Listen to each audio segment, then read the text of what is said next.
Ini adalah dukungan karena kita satu benua, satu Asia Tenggara ya.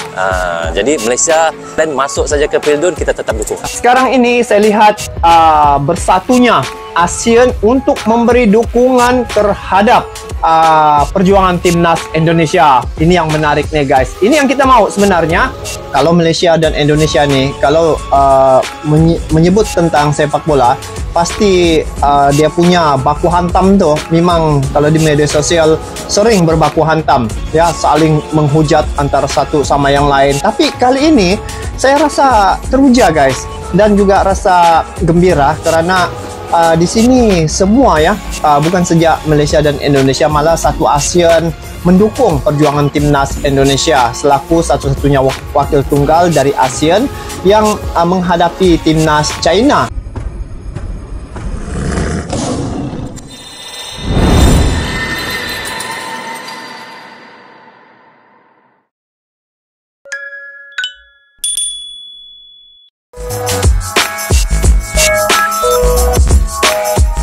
Fenomena unik kembali terjadi di dunia sepak bola Asia Tenggara.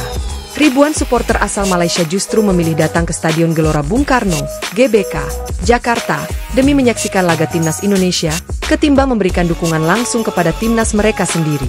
Pemandangan ini menegaskan betapa pamor Garuda kini telah menjulang tinggi, bahkan di mata negeri jiran yang dulunya begitu dominan di kawasan ASEAN. Fenomena ini bukan isapan jempol belaka. Berdasarkan pantauan penjualan tiket laga timnas Indonesia melawan Cina di babak keempat kualifikasi Piala Dunia 2026 zona Asia, sejumlah tiket kategori premium justru diborong oleh fans asal Malaysia. Beberapa dari mereka bahkan mengunggah foto tiket elektronik di media sosial, dengan caption mengejutkan, "Maaf harimau, GBK lebih menggoda." Kontras ini semakin mencolok ketika melihat kondisi terkini di Malaysia. Timnas Harimau Malaya yang juga tengah berlaga di ajang yang sama justru bermain di stadion yang setengah kosong. Pertandingan terakhir mereka melawan Kirgistan hanya dihadiri sekitar 8.000 penonton, meskipun kapasitas Stadion Nasional Bukit Jalil mampu menampung lebih dari 80.000 orang. Sebaliknya, tiket pertandingan timnas Indonesia ludes dalam waktu kurang dari 5 jam. Bahkan, kategori tribun atas yang sebelumnya jarang diminati pun ikut diburu. Dalam laporan resmi PSSI, 76.000 tiket habis terjual, dan sebanyak 4.300 diantaranya berasal dari luar negeri, yang sebagian besar didominasi oleh pembeli dari Malaysia dan Singapura. Suasana di GBK nggak ada duanya. Saya orang Malaysia, tapi jujur saja, menonton timnas Indonesia jauh lebih menggairahkan. Permainan mereka progresif, stadionnya hidup, suporternya menggila, ujar Faizal Rahman, seorang supporter asal Johor Bahru, yang datang langsung ke Jakarta bersama 3 temannya. Faktor utama dari tren ini bisa dilacak kedua hal, permainan dan atmosfer. Timnas Indonesia yang kini dilatih Patrick Kluivert tampil dengan gaya modern, menyerang, dan penuh energi. Para pemain naturalisasi seperti Jai Itzes, Ivar Jenner, dan Nathan Chueon menjadi sorotan utama, sementara bintang muda seperti Rafael Struijk dan Marcelino Ferdinand terus memikat hati penonton. Sementara itu, timnas Malaysia justru stagnan. Gaya bermain yang konservatif, terlalu bertumpu pada pemain lama, dan minim inovasi tak mampu menumbuhkan harapan di dada pendukung. Bahkan beberapa kelompok supporter seperti Ultras Malaya mulai menunjukkan sikap apatis. Media sosial mereka kini lebih banyak diisi kritik daripada nyanyian semangat. Kalau kalian lihat highlight laga Indonesia, rasanya seperti nonton klub Eropa. Sirkulasi bola cepat, pressing tinggi, dan gol-golnya indah. Malaysia? Main aman dan membosankan, sindir seorang netizen Malaysia di platform X, dulu Twitter, yang mendapat ribuan retweet. Fenomena migrasi minat ini tak hanya soal sepak bola. Ia mulai menciptakan semacam perubahan budaya supporter di kawasan. Dulu, Malaysia dikenal sebagai negara dengan supporter paling solid di Asia Tenggara.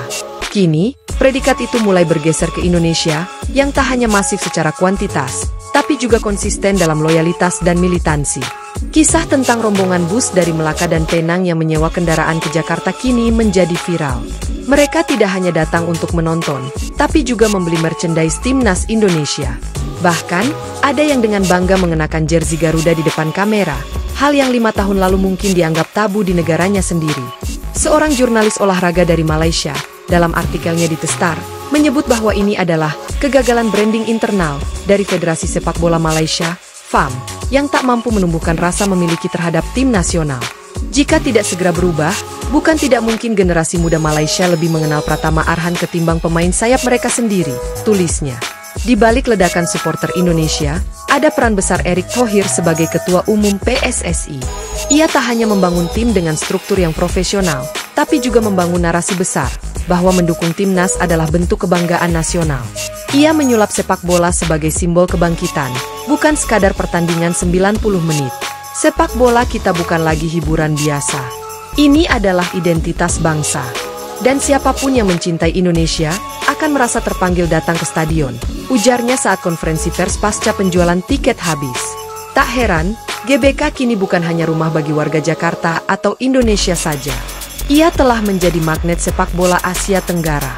Fenomena ini harus menjadi cermin bagi FAM dan dunia sepak bola Malaysia.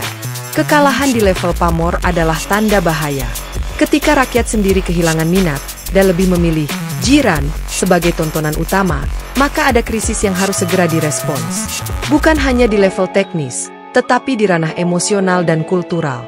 Beberapa suara perubahan mulai muncul. Mantan pelatih timnas Malaysia, Tan Cheng Hu, menyarankan agar Malaysia mulai melirik strategi naturalisasi yang lebih terbuka, seperti yang dilakukan Indonesia.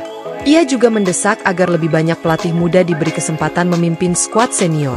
Sepak bola modern menuntut keberanian. Kalau kita takut berubah, jangan heran kalau penonton pun berubah haluan, katanya dalam sebuah wawancara dengan TV3. Dulu, rivalitas Indonesia-Malaysia selalu soal siapa yang menang di lapangan. Kini, rivalitas itu juga menyentuh siapa yang lebih dicintai oleh publik, termasuk oleh rakyat negeri sebelah. Dalam babak baru ini, Indonesia jelas lebih unggul.